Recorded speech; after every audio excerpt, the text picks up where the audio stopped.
Bonsoir, bonsoir à toutes, bonsoir à tous, bonsoir Stéphane Bouquet.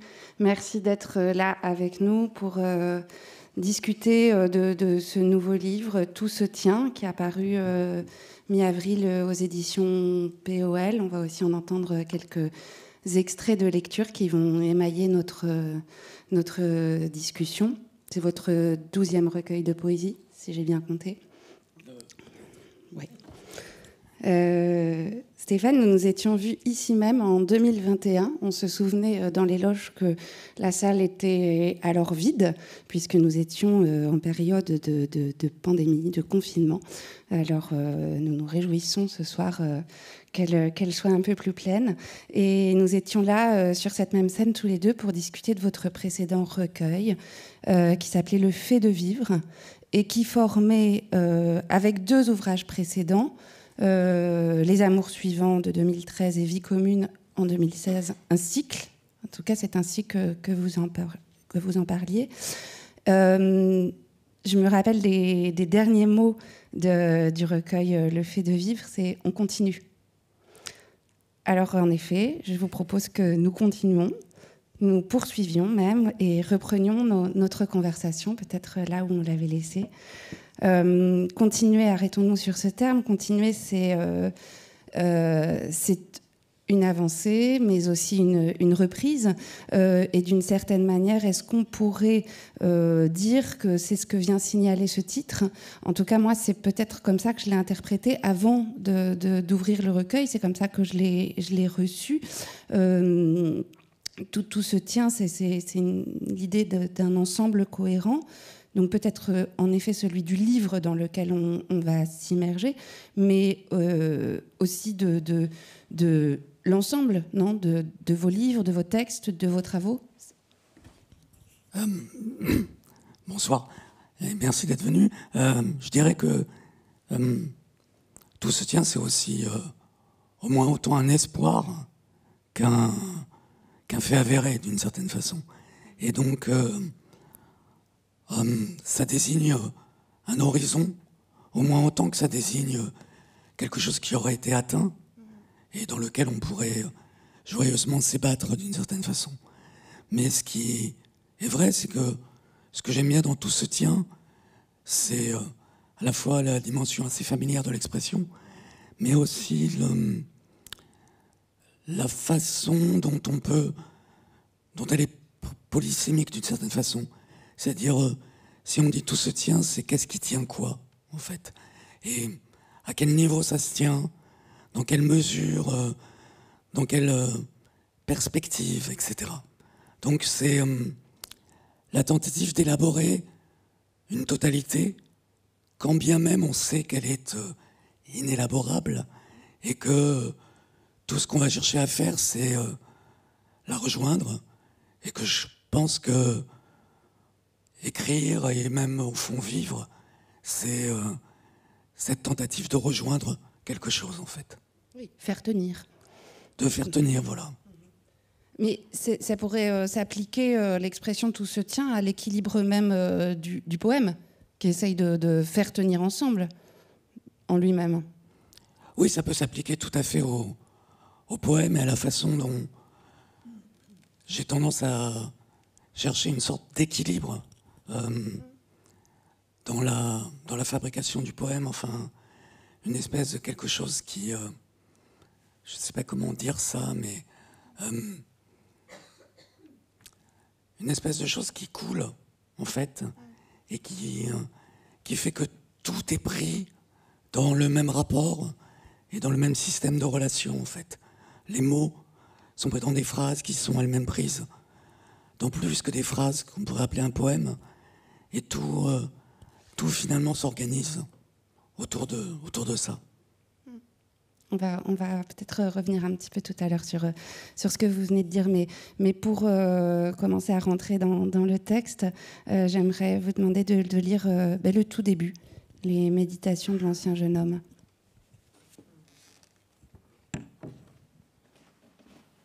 Alors peut-être je fais juste une petite remarque, mais en fait quand j'ai écrit ce livre, j'avais pas du tout cette voix-là. Et en fait c'est assez étonnant comme je me suis aperçu que la voix qu'on avait, elle avait des façons de hanter les textes, même par devers nous. Voilà. Donc ce premier texte, il s'appelle « Méditation de l'ancien jeune homme » et il est écrit en 5 parties, des distiques. 1. L'ancien jeune homme est dans son lit, lui et la faible odeur fétide de fièvre et de drap mouillé. Il se rapproche, mais à distance des probabilités de la mort. Les peintres du toit d'en face nettoient leurs pinceaux dans la première lueur salariée et le matin aplati de peine. Les plus proches voisins sont allés fêter au ski les clairières clémentines de l'hiver. Les pigeons roucoulent, célébrant le « revoilà, oh, revoilou » de la lumière. Si le monde était la somme que nous devions déduire, aussi vide à la fin que le lait dans l'écuelle du chat qui aurait pu être, ou si l'on connaissait les pronoms des choses pour dire leur déchirant degré d'absence. Mu me manque, lul est loin, toi trop tardive, ainsi du cri des mouettes qui ont déserté la mer. Il sent, si empli de regrets, que la planète Terre vient de virer de bord pour sa transhumante oscillation vers l'été. Lui ne vivra pas le mot dommage, l'odyssée qui distend la nuit à l'infini, laissant là-bas dans l'intervalle la lumière pulser comme la promesse d'une luge qui suffirait à dévaler la durée dans, disons, d'indiscutables demain. 2. Ce que fut vivre dans une ville lac et montagne. Chaque matin, les volets de bois ouvrent sur une autre offre de brume, ou bien l'inverse. L'eau étale scintille, s'emplit, et aussi rassurante que la géométrie simple d'un monde non fini à 2 dimensions. Dans sa joie, le paysage en profite pour passer à ce tutoiement général que toute plénitude autorise. Toi que le lac épate, écoute aussi la cloche si confusément excitée de sonner 7 heures, qu'elle cesse seulement 16 coups plus tard. Ainsi, l'instant paradiso s'en multiplie selon son illogique exubérance. Vivre descendra vers la rive et les farouches sympathisants de l'eau. C'est sans doute ici l'intersection du temps avec le temps lui-même. La barque, le pêcheur debout dedans, ponctuant des gestes du calme, sa propre existence, canard et cygne et cormoran compris. Et le clapotis des vagues paraît chantonner la comptine du presque présent, aussi maintenant était juste ce qu'il faut savoir. Les troncs, saules et platanes des arbres se penchent, selon l'idée sinueuse de courbe, sur les pédalos, pontons et glaciers qui leur sont confiés, élucidant, sans faillir, dans l'acmé du soir, les ocres calligraphies du refuge. 3.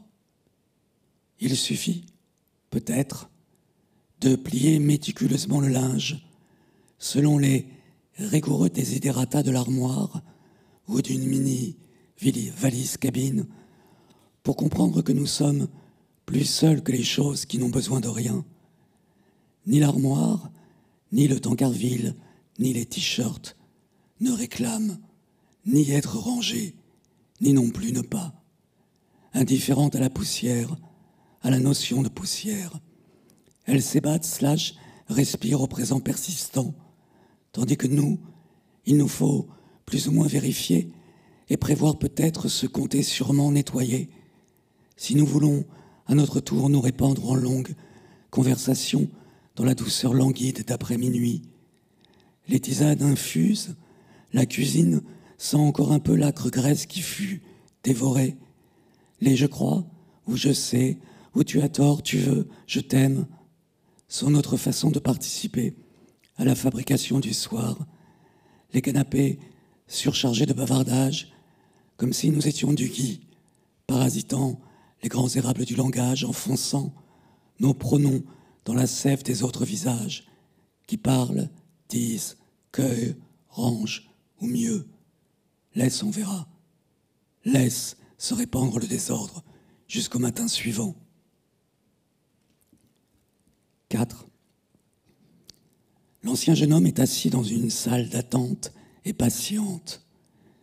Si le retard doit s'allonger, il s'allongera. Que faire si le retard est lui-même retardé par un autre retard? La pluie tenace est suffisante pour noircir le goudron des rues, picoter de fines gouttelettes les fenêtres, désaltérer le mot multitude. Le vacarme des voitures vibre davantage à cause du sol mouillé. Mais pourquoi? Ce qui doit surgir n'est peut-être que le médecin, vieillissant lui aussi, un tantinet bedonnant, appelant notre nom irréel comme dans les anciens contes paysans que personne ne raconte plus ou pas avec ces mots-là. Si une chose dit « je fus prince » et qu'une autre ose « j'étais mendiante, cholestérol, bourreau, laid, triste et chauve », aurons-nous mieux compris ce qui nous tient serrés ensemble dans ce zoo de gens se répétant une phrase vitale. Il pleut, au rythme infirmier du langage. Ton pouls, mon pouls. Ensuite, nous serons peut-être, s'il pleut, abrités très longtemps de l'averse sous un auvent de plexi translucide. 5. Bien sûr, la nature a déjà tout fait en mieux. Là-bas, au fond, il y a un tout mignon et fougi de neige qui suffit à confirmer que nous sommes n'importe là quelle ponctuation de plus dans la phrase des choses. Si c'est de nuit, les phares sur l'autoroute zèbrent vite la colline de virgule jaune. Si c'est de jour, des sportifs s'échinent sur les machines abdos, fessiers, épaules. Que la ville a solidairement le mot impôt installé sur les rives au débouché gris caillouteux du torrent. Presque tous les petits lieutenants de la Respérance sont morts, ou repliés loin à l'arrière et l'abri des missiles. Le ciel ressemble simplement à un deuil de plus. Le temps futur n'est plus le temps d'après, après-demain, mais la somme inverse de ce qui est déjà perdu. Et l'horizon? Oh, eh bien, l'horizon est ce mot qui calmement déserta nos lexiques de la maturité, tandis que l'ancien jeune homme marche dans les murmurations du langage ou dans ce qu'il lui reste à savoir. Le paysage est devenu la méditation même. Il pleut probablement depuis le début. Il pleut sans pleuvoir, mais de cette façon dont le mot « monde » tombe plus ou moins vite vers sa rive.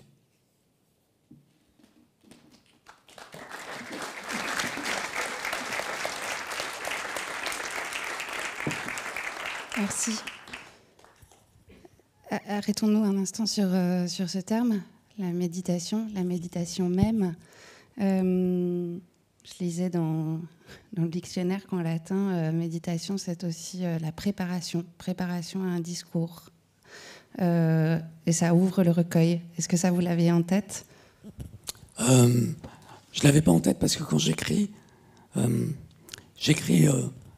je commence un livre, j'ai souvent une ou deux questions en tête, en fait, et ces questions, elles m'accompagnent pendant toute l'écriture du livre. C'est elles qui vont donner lieu au texte, d'une certaine façon, à la forme des textes, aussi à leurs propos. Mais j'ai pas la structure du livre avant, en fait. C'est plutôt, ça se fait au fur et à mesure de l'existence, avec ces questions tarabustantes, en fait, qui insistent, reviennent, auxquelles il est en général impossible de donner une quelconque réponse, et même une réponse, en fait, serait pas très intéressante. C'est plutôt, encore une fois, une espèce d'élan, ces questions. Et donc, un moment, j'ai écrit ces textes, et je sais pas, j'avais envie de distiques, j'avais envie d'air un peu. Les distiques, pour jamais, si vous savez pas, c'est des strophes de 2 vers. Et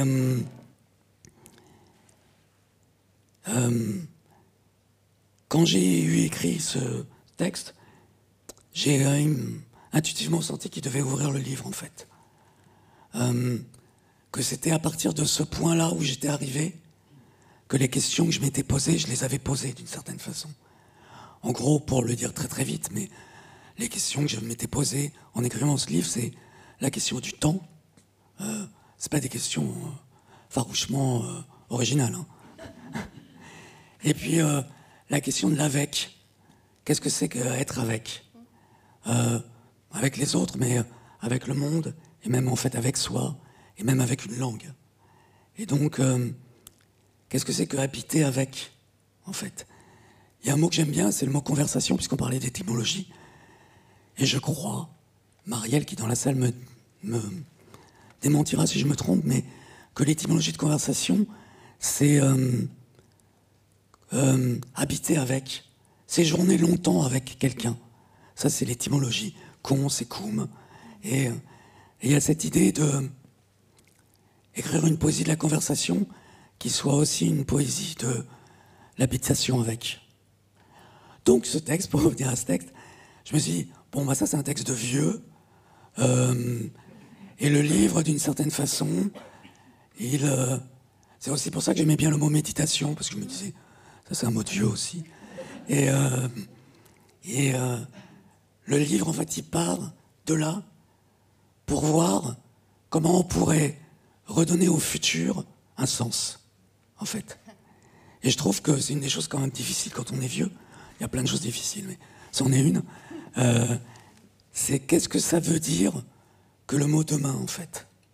Bon, qu'est-ce que ça veut dire que le mot futur, etc. Et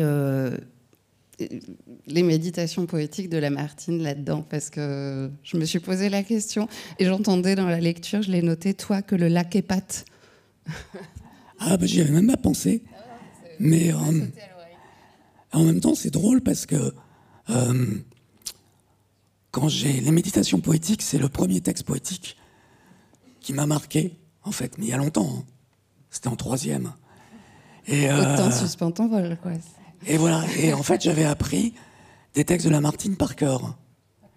Et bah, peut-être il y a Lamartine qui revient, en fait. Et je crois que, alors il y a très longtemps que j'ai pas lu du Lamartine. Parce qu'à un moment, je me suis dit, bon, c'est vraiment Lamartine. On s'émancipe généralement, voilà. Lamartine, ouais. Et en même temps, je crois que si j'y revenais maintenant, peut-être je trouverais ça bien. Il faudra tenter. Donc il faudra nous raconter la prochaine fois. Que je réessaye. Et il y a un lexique, moi, qui m'a aussi sauté aux oreilles. C'était ma première lecture. Je l'ai relu plusieurs fois pour en discuter avec vous. Mais j'entendais quelque chose de l'ordre de la mathématique.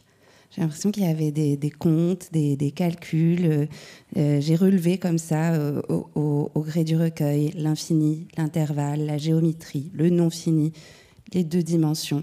Il y a même, page 26, et nous voilà réduits à m égale t, ou m sur t égale 1, sans qu'on sache qui sont exactement m et t, comme une équation à 2 inconnus.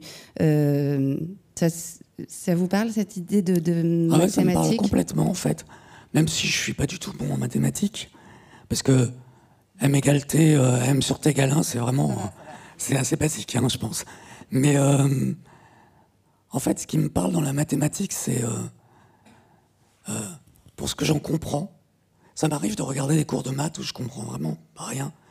Mais je trouve que ça a une sorte de beauté dans l'idée de fabriquer un espace, dans la manière dont, en fait, la mathématique fabrique une espèce d'espace abstrait, plutôt abstrait. Ouais. C'est pas grave. Non.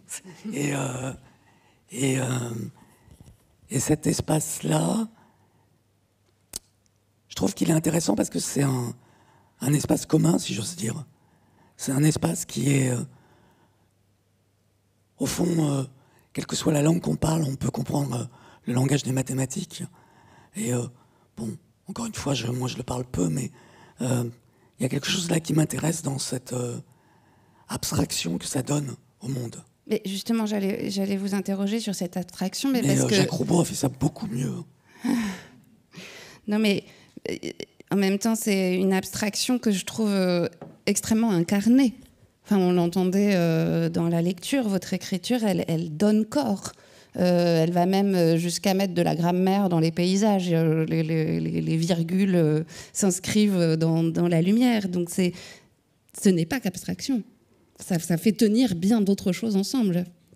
Non, ce n'est pas que de l'abstraction, mais disons, c'est la forme du contenant qu'à la limite on peut remplir d'une certaine façon.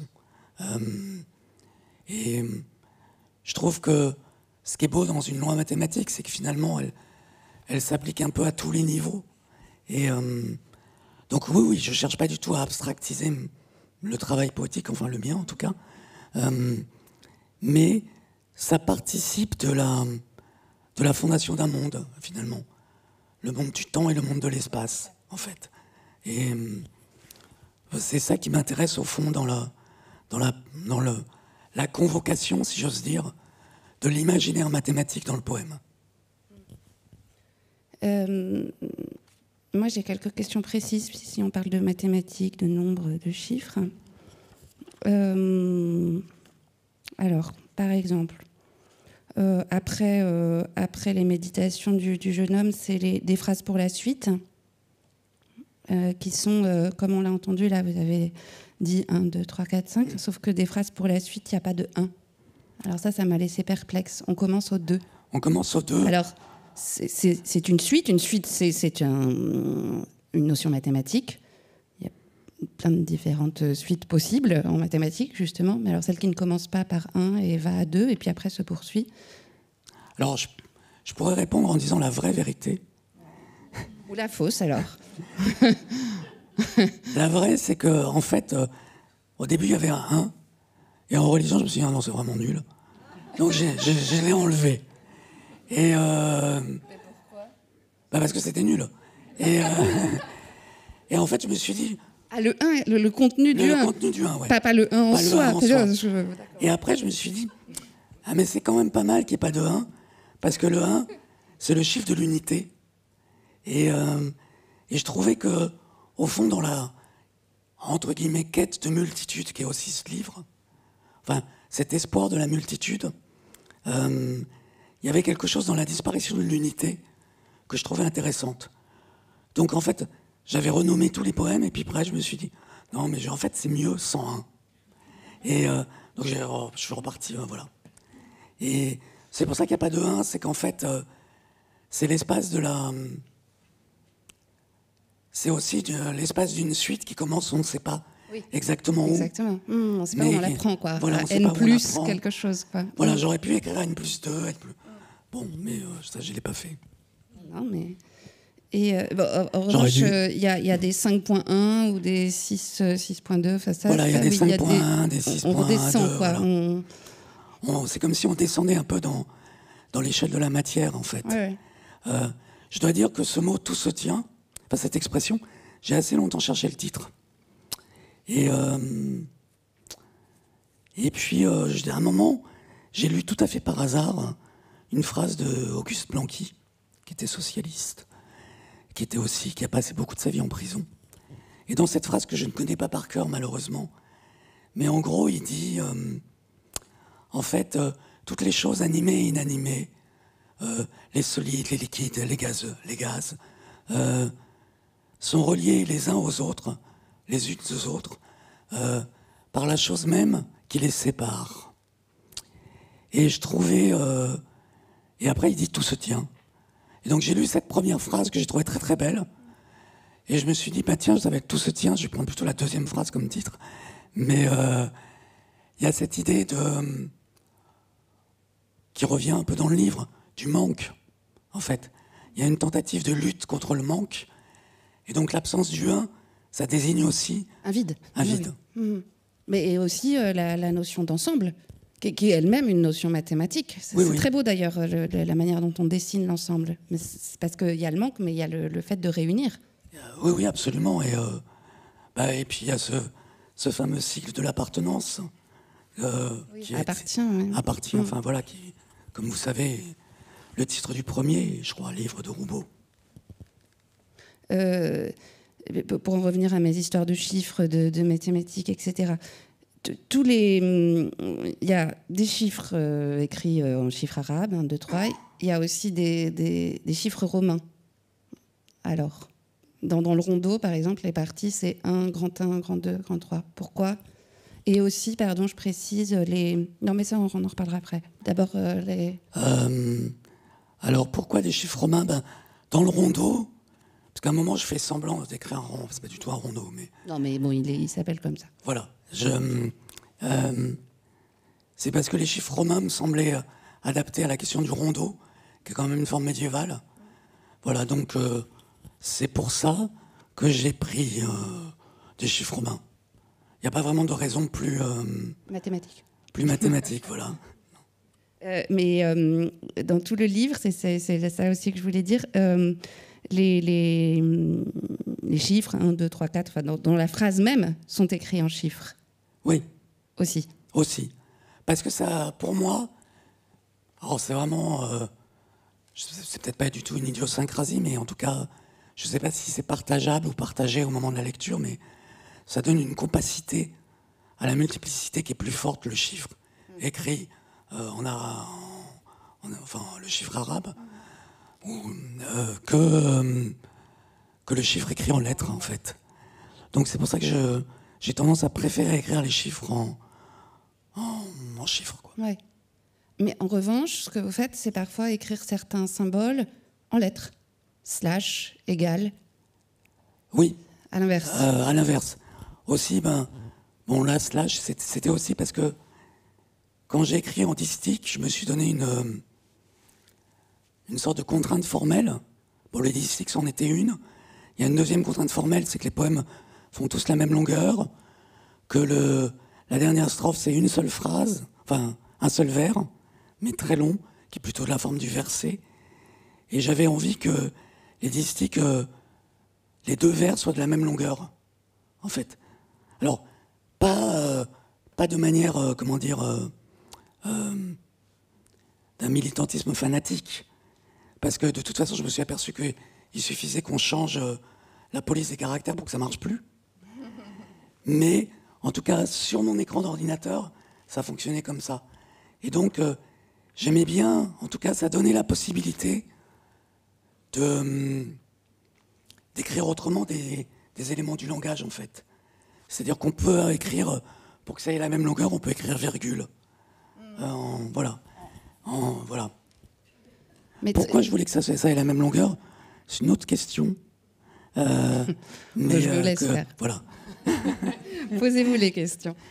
Mais je pense ça a à voir avec quelque chose d'assez simple, qui est l'effet de miroir ou l'effet de symétrie, que j'aime bien dans les strophes de deux vers.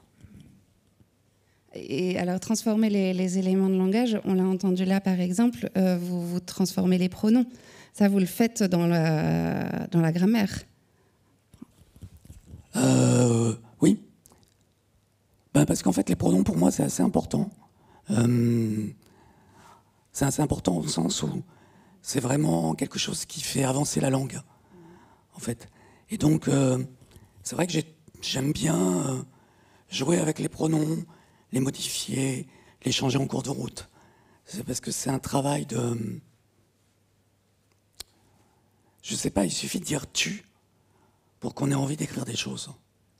Et tu, TU, hein, bien sûr. Et en tout cas, moi, il y a quelque chose comme ça.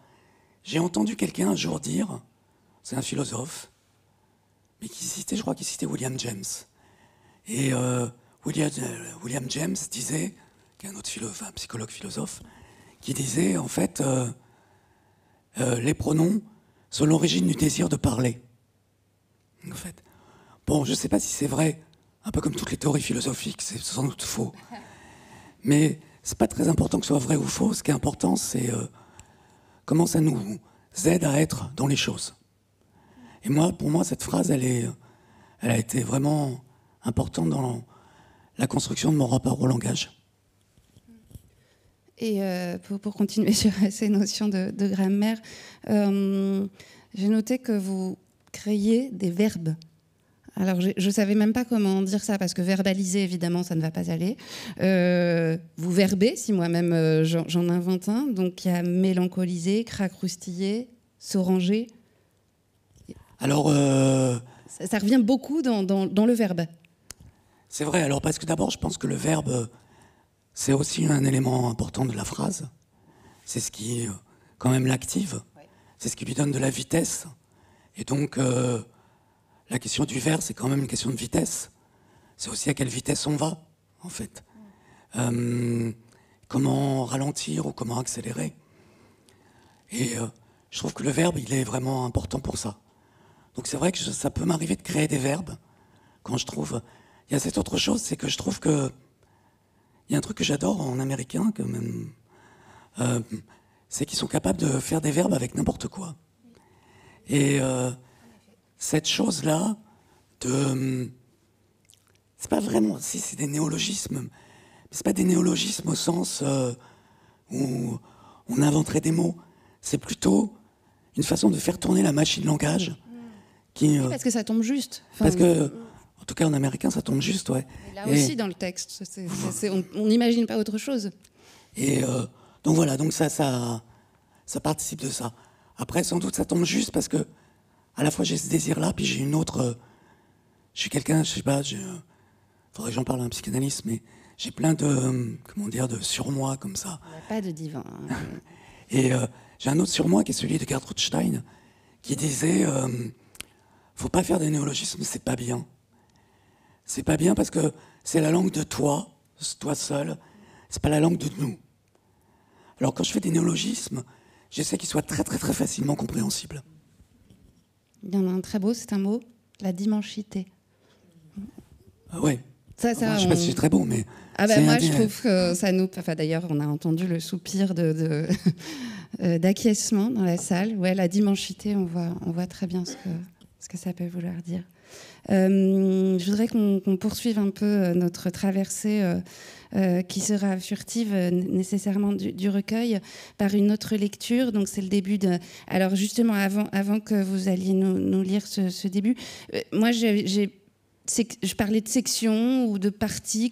Comment vous les nommez? C'est pas des chapitres, c'est... Non, c'est pas des chapitres, c'est... Moi j'aurais tendance à dire...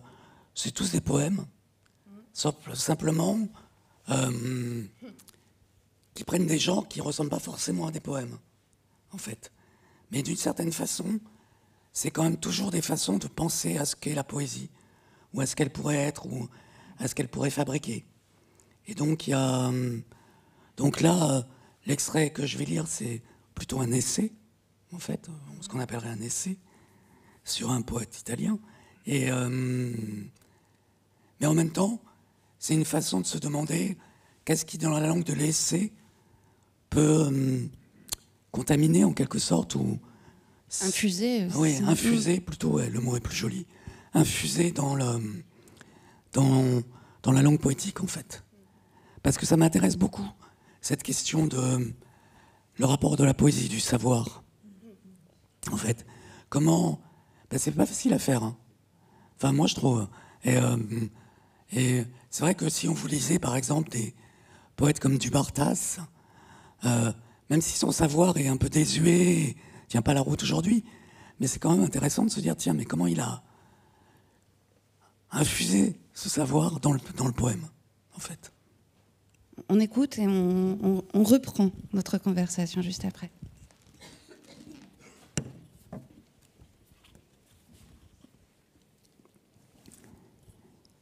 Ah non, mais non, j'ai pas besoin de ça.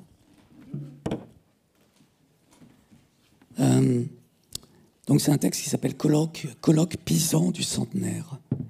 Pisan, la ville de Pise. Théodore Adorno écrivit un jour « Le lilas et le rossignol, quand le filet qui enserre l'univers leur permet encore de survivre, font croire, par leur simple existence, que la vie est vivante. » Que la vie soit vivante, c'est l'un des soucis majeurs de la poésie de Pier Paolo Pasolini. Dire qu'elle l'est, montrer ou démontrer, théorème, qu'elle l'est.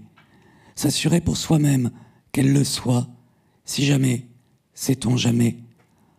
On entend la vie dans les titres de ses livres, Ragazzi di vita, Una vita violenta, ou dans celui de ce poème, Una disperata vitalita. Et dans de nombreux vers encore, qui disent quelque chose comme « Je suis vivant, je vous assure, c'est vrai, je le suis, je vous jure, je vous le jure. » Et la vie, qu'est-elle chez lui exactement? Que veut-elle dire? Si elle veut dire quelque chose, nous dire, c'est qu'elle est un droit de cuissage sur le réel. Je cite, « Oh, génération malheureuse, vous atteindrez l'âge mûr, puis la vieillesse, sans avoir joui de ce dont vous aviez le droit de jouir. » C'est une illusion, bien sûr. Pour l'essentiel, nous sommes sans droit. Nous n'avons aucun titre sur la vie, sur rien. Il se trouve que, pour nous, telle vie a lieu, ou pas. Regret possible de PPP. Je n'ai jamais couché avec un garçon conforme à l'expression blond ou brun ou roux comme les blés quand ils sont verts, ou comme le refuge que font les blés dans la lumière glissante. Et je suis trop vieux, c'est trop tard, à moins de payer. Je crois que Pasolini payait beaucoup. Je ne crois pas que celui-là lui ait porté chance. Coucher avec ce rêve céréalier, mais plein de traces d'ancienne acné, eût été une joie, sa joie est profonde.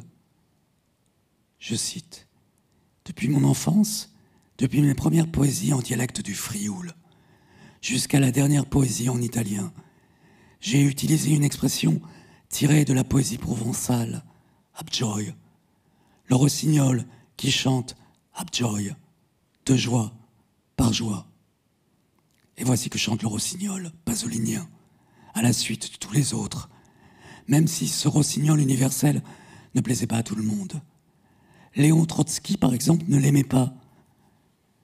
Le rossignol de la poésie, tout comme l'oiseau de la sagesse, la chouette, ne se fait entendre qu'après le coucher du soleil. Le jour, on agit, on s'affaire, mais au crépuscule, le sentiment et la raison viennent faire le bilan de ce qui a été accompli. Ce que reproche Trotsky au rossignol, c'est qu'il vient trop tard, le soir, quand les gens d'action sont couchés, qu'il vient comme une idée comptable, plutôt que comme un acte vivant, qu'il vient vérifier le travail accompli, plutôt qu'accomplir lui aussi le travail. Autrement dit, le poète est à peu près aussi lent que le prophète à refléter son époque. Autrement dit, chassons-les, virons-les, expulsons-les.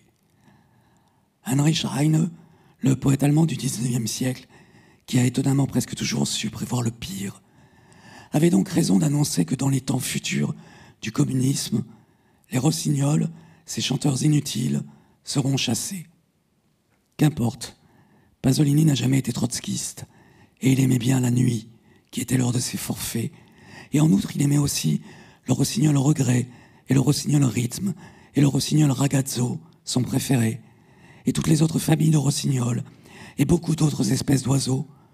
On croise dans ses poèmes de jeunesse le moineau, le chardonneret, le passereau, l'alouette, l'hirondelle, le tarin des aulnes, le pinson, la colombe, la mésange charbonnière, la noctule aussi. Mais puisqu'elle est une chauve-souris, elle ne mérite peut-être pas le nom d'oiseau.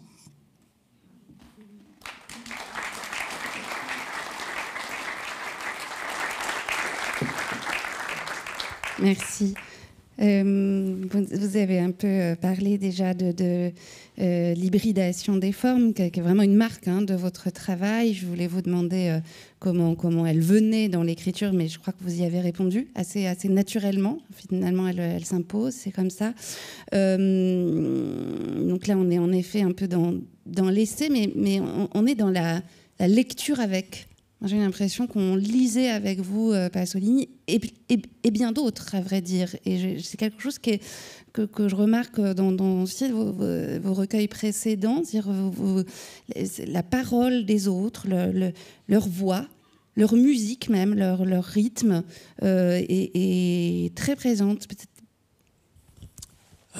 Oui, c'est vrai. D'abord parce que c'est une idée du collectif. En fait, j'aime beaucoup les citations. Même des fois, j'en invente pour quand je trouve pas celle qu'il me faut. Et celle d'Adorno, elle est vraie. Et elle est dans Notes sur la littérature. Et donc la citation, c'est une façon de la voix collective, c'est une façon d'être dans la voix collective, en fait. Et donc d'être avec les autres.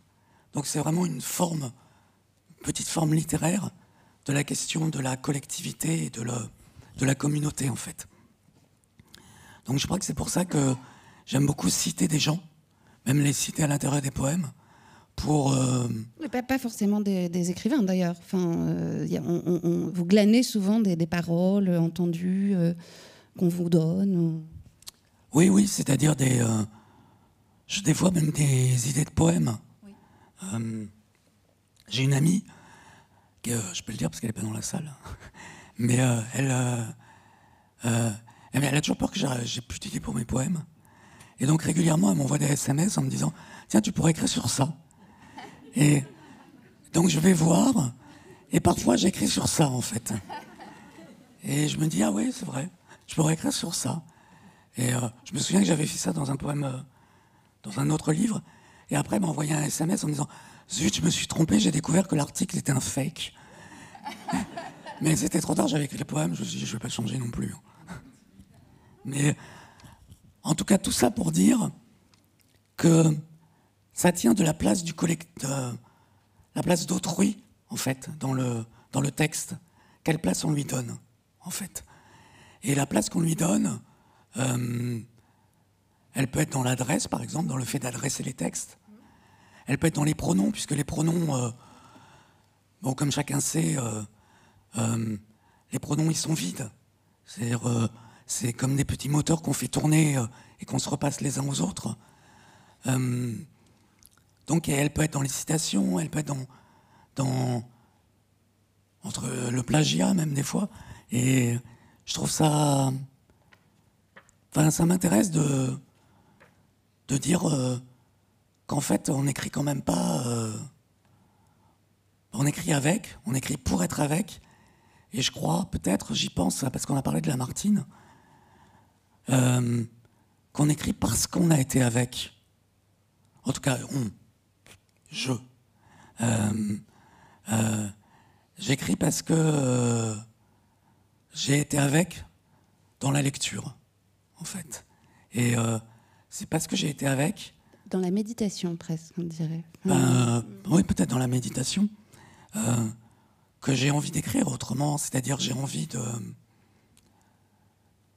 continuer à être avec, en fait. Alors, voilà. Alors, on continue. Et page 79, 4, d'après Nathalie Spengler, et entre parenthèses, qui ça? Alors, c'est qui? Ah ben, je crois qu'elle n'existe pas. Ah voilà. J'ai bien cherché, mais quelque part n'existe qu'autant qu'il reste quelqu'un pour faire quelque chose en son sein. Voilà, je m'étais dit, c'est le cas de la citation, où j'ai pas trouvé la bonne citation. Et, donc vous l'inventez, et donc je l'ai inventé, Spengler. Et là je me suis dit, bon, j'ai jamais fait ça, je vais inventer aussi la personne qui a dit la citation, en fait. Voilà, parce que d'habitude, j'attribue la citation à quelqu'un qui existe vraiment. Là, je me suis dit, non, je vais faire un peu autrement. Aussi parce que, enfin, je plaisante, mais pas vraiment, en fait. C'est aussi la question de la fiction. La question du personnage, en fait. Question qui, pour moi, n'est pas du tout résolue encore, mais qui m'intéresse de plus en plus. C'est comment on crée des personnages en poème, en fait. Et, bon, alors, il y a les pronoms, qui sont des formes de personnages, mais qui sont des personnages grammaticaux, d'une certaine manière. Est-ce qu'on peut donner une espèce de densité plus forte aux personnages en poème, sans tomber, parce que ça m'intéresse pas, c'est pas que c'est pas bien en soi, hein, moi ça m'intéresse pas trop, dans des poèmes qui seraient trop narratifs, en tout cas c'est pas ça que je cherche, c'est parce qu'en fait dans le narratif il y a quelque chose que moi je sais pas faire, c'est-à-dire garder la sensation tout du long. Donc je sais écrire que des formes courtes narratives, mais des formes plus longues, j'y arrive pas. Et voilà. Mais c'est pas du tout contre la narration, hein, c'est juste sur mes incapacités personnelles. Il y a plein de questions qui me viennent, mais il y a celle du personnage. Il y en a un dans ce livre et que je crois qui est là dans d'autres recueils. C'est le personnage de l'enfant. Ouais, c'est vrai. Alors l'enfant, c'est un personnage qui m'accompagne. Ouais. Et là, il y a aussi à l'intérieur du livre, il y a une sorte de conte et légende, conte et légende, voilà. Conte ou légende, les deux, qui se tiennent, qui avec un personnage en fait, voilà, d'enfant. Et pourquoi j'ai eu envie de mettre ce conte plus ou moins au milieu du livre, c'est parce que j'ai l'impression, moi j'ai pas d'enfant, alors en même temps je peux dire un peu n'importe quoi là, mais j'ai l'impression que, en tout cas tel que je les conçois, la figure de l'enfant, non pas les enfants réels, mais la figure de l'enfant, enfin, je vais peut-être dire l'enfance, la figure de l'enfance, en fait c'est une figure qui est toujours devant nous. Au fond, il y a un infini qui est derrière nous, et il y a un infini qui est devant nous. Et ce qui m'intéresse, c'est de travailler cet infini qui est devant nous. Et j'ai l'impression que la figure de l'enfance, elle permet de se dire, il y a quelque chose de l'ordre du commencement qui est là, qu'il faut rejoindre. Et donc, il faut rejoindre cette figure de l'enfant, ou cette figure de l'enfance, pour réussir à atteindre atteindre une certaine forme de commencement, en fait. Donc, c'est vrai que l'enfant est très présent. C'est vrai enfin, c'est pas l'enfant qui est présent, c'est l'enfance, et c'est... les voix de l'enfance. C'est les voix de l'enfance. J'ai l'impression qu'on les entend piailler comme des oiseaux. Il y a cette très belle citation, tous les enfants contenus dans le mot vacances. Et je trouve qu'on les entend. Ouais. Non, mais ça j'ai dû... Mais il y a, oui, la voix de l'enfance, c'est... Bon, déjà, ça a un rapport avec la voix du poème. Et c'est une façon de faire travailler la langue pour lui désigner un futur, en fait. Enfin, c'est comme ça que je le perçois, mais on ne perçoit pas toujours très bien. C'est Godard qui disait faut faire attention entre ce qu'on veut dire et ce qu'on dit vraiment. Et voilà. Donc ce que je veux dire, c'est ça. Est-ce que c'est ce que je dis vraiment? C'est bien cela, on ne sait jamais trop. Je regarde, il faut qu'on avance. Il y a ce que vous disiez sur l'enfance, le temps de l'avant qui est aussi celui de l'après, enfin, une espèce de renouvellement, de recommencement. Moi, ça me fait penser à un autre motif qui traverse ce livre, mais pas que celui-là, c'est l'île. Il y a beaucoup d'îles, vous écrivez beaucoup, et elle contient, l'île, ce paradoxe-là, de l'avant, de l'après. Il y a ce très beau texte de Deleuze, je me demande si on n'en a pas déjà parlé ensemble sur l'île déserte, et je relevais les îles sont d'avant l'homme ou pour après. Et je trouve que vos poèmes interrogent cette question du temps et précisément la résolvent. Enfin, je sais pas si, en tout cas, c'est vrai que l'île, c'est un motif qui revient très fréquemment. D'abord parce que j'adore être sur une île, donc c'est vraiment un truc biographique, un peu comme ça, mais aussi parce que c'est cette question de... Au fond, les îles, c'est un peu ce qu'on est, chacun. Enfin, je sais bien que John Donne disait « Nul homme n'est une île », mais en fait, c'est vrai et pas vrai. Enfin... Et la question, c'est... Mais l'île, elle n'est que paradoxe. Oui, parce voilà. qu'elle est ouverte et fermée. Enfin, voilà, c'est exactement ça, c'est vrai et pas vrai. Voilà. Donc, je pense que c'est pour ça que le motif de l'île m'intéresse. Aussi parce que j'ai l'impression que les poèmes, ils peuvent fonctionner un peu comme des îles. Et que c'est intéressant de penser chaque livre comme une sorte d'archipel, en fait, pour savoir ce qui relie un livre.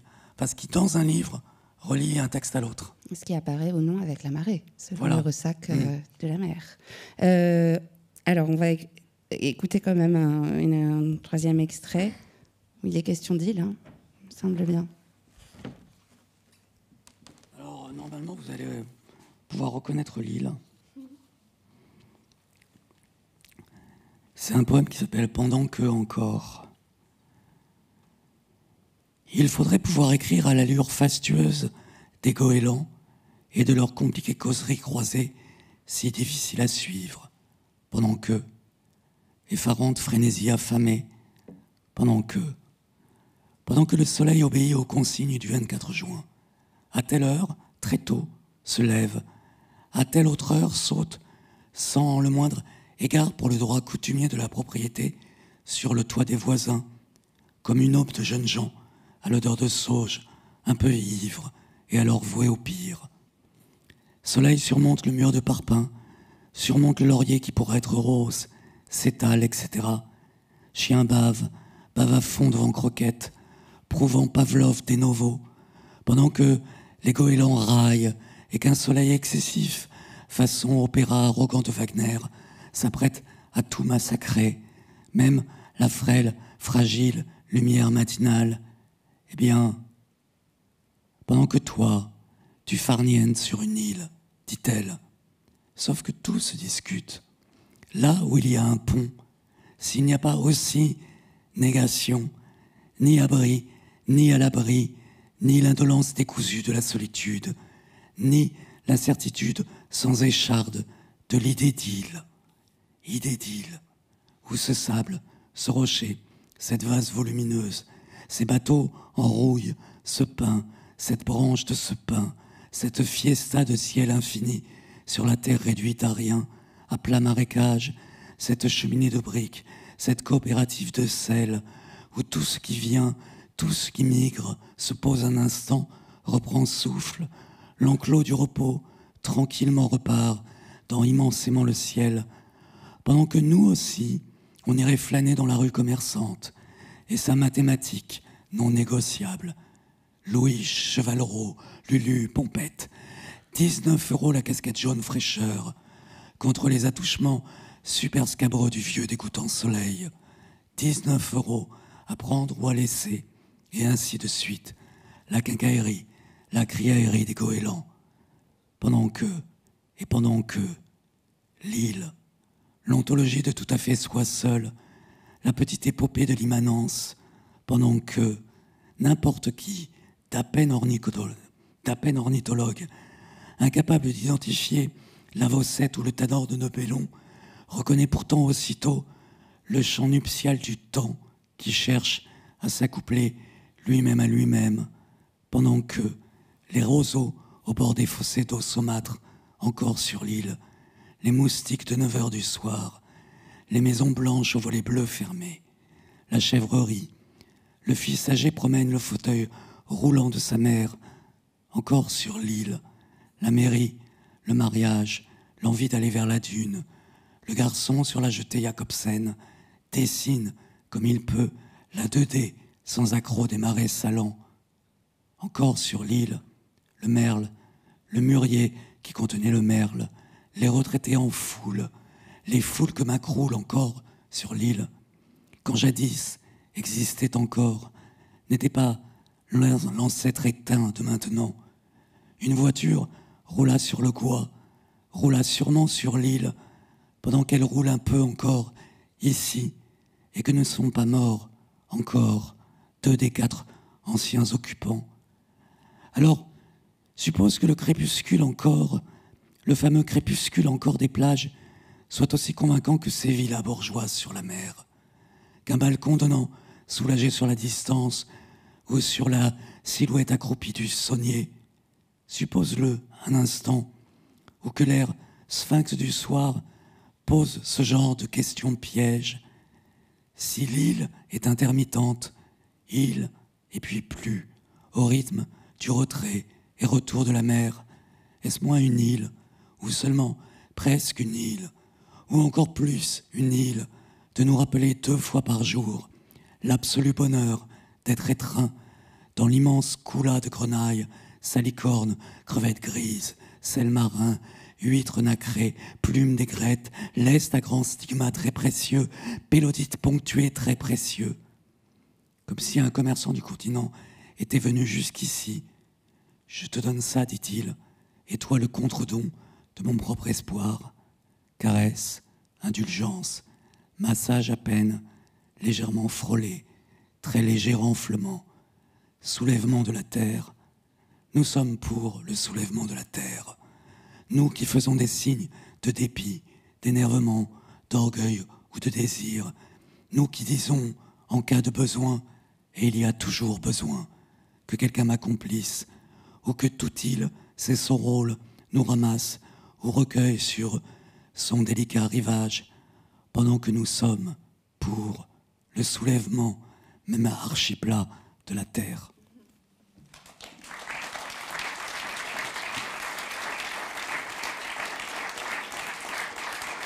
Merci encore. Il me reste peu de temps.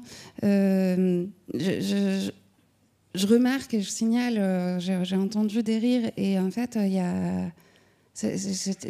vos textes sont parfois traversés d'humour, un humour qui est parfois ironiquement sérieux ou une sérieuse ironie, je ne sais pas. Alors, je ne vais pas vous faire commenter ça parce que je pense que c'est difficile de parler de la drôlerie qu'on veut mettre. Et puis, je voudrais qu'on parle de cette expression pendant que qu'on a entendu. C'est le « en même temps ». Pour moi, c'est vraiment le « tout se tient ».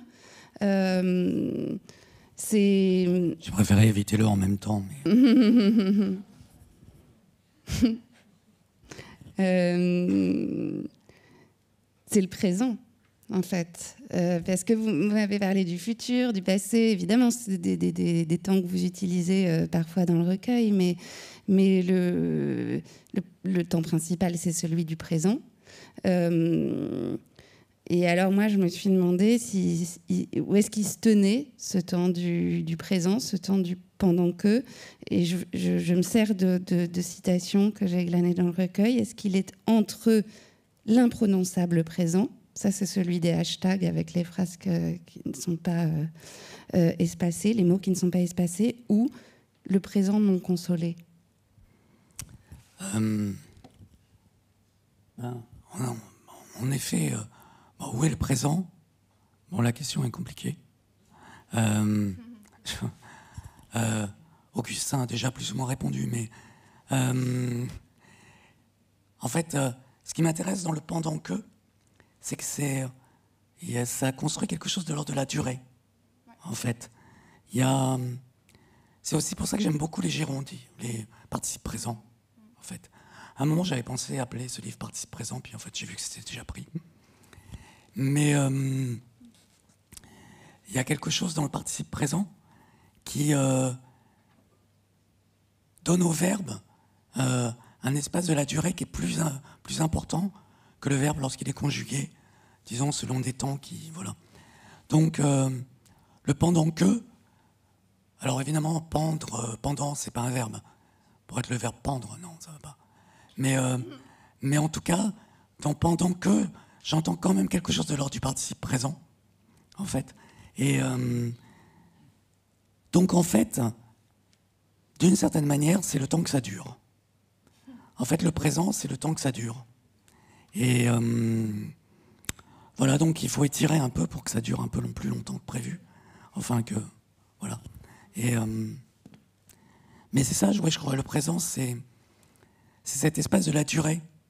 C'est ça qui est beau dans un vers, en fait. Enfin, d'après moi.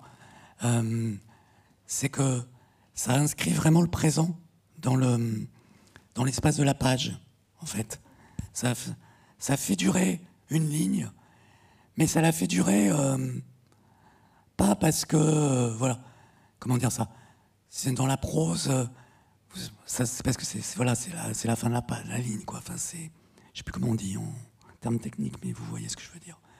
Et c'est justifié, voilà. Et là, c'est pas injustifié. Et ce que je trouve beau dans le vers, c'est pour ça que j'aime bien utiliser des vers longs et des vers courts, les uns à la suite des autres, parce que, en fait, c'est injustifié, mais tant que ça dure, il y a quelque chose de la prononciation du présent qui a lieu, en fait. Et quand bien même le présent serait, pour ainsi dire, imprononçable, ça, je crois beaucoup à ça. Je crois beaucoup que, en fait, l'utopie, évidemment, elle est inaccessible et elle est souvent ridicule. Et en même temps, elle est profondément structurante dans la mesure où elle donne des élans, des directions. Et la durée du présent, faire en sorte que le vers dure le temps que dure le présent, c'est pour moi une sorte d'utopie, en fait, qui donc ne marchera pas, mais c'est pas grave. Parce que l'important, c'est pas forcément, encore une fois, que ça marche, mais que quelque chose ça voudrait être. C'est un désir qui est là, en fait. C'est ça qui est beau dans l'enfance aussi. C'est que c'est du désir. Malheureusement, moi, je n'ai absolument pas le pouvoir ni la magie d'étendre le présent, ni la durée de notre présent. Vous avez quand même... J'aurais aimé que nous puissions parler de la disposition précisément du poème dans la page, notamment du blanc et de je crois, l'utopie qu'il crée dans la potentialité qu'il ouvre.